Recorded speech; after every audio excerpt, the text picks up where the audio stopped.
ফলের সঙ্গে মোটাটা পড়ে বা ফল ছাড়াও মোটা রয়ে যায়, কিন্তু ফলটা পড়ে যায়, এটাই তো অনেক সময় হয়।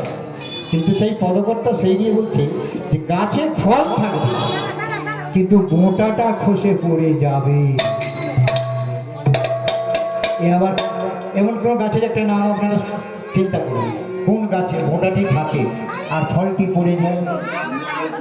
হ্যাঁ, ডাব। ডাবের অনেক সময় খসে যায়, তাই মনে হয় ফলটা পড়ে গেছে, মোটাটা রয়ে গেছে। কিন্তু পদকর্তা বৈষ্ণব কবি, শাস্ত্রকার, আমাদের গ্রন্থে ও কথাটা কিন্তু বলছে না। কি বলছে পদকর্তা আমাদের জানিয়ে দিচ্ছেন, কি বলছেন তিনি? এমনই একটা মোটা, যে মোটাটা গাছ থেকে জীবনে কারো খসে না আর কারো করতে পারে না, ফলটাই পড়ে। তাহলে সেটি কি হলো?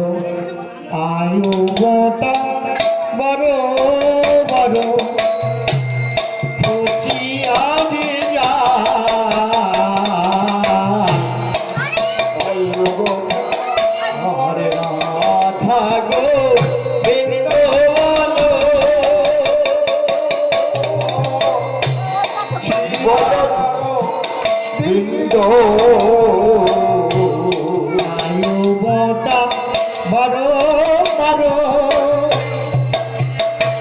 আমাদের বসিয়া যে যা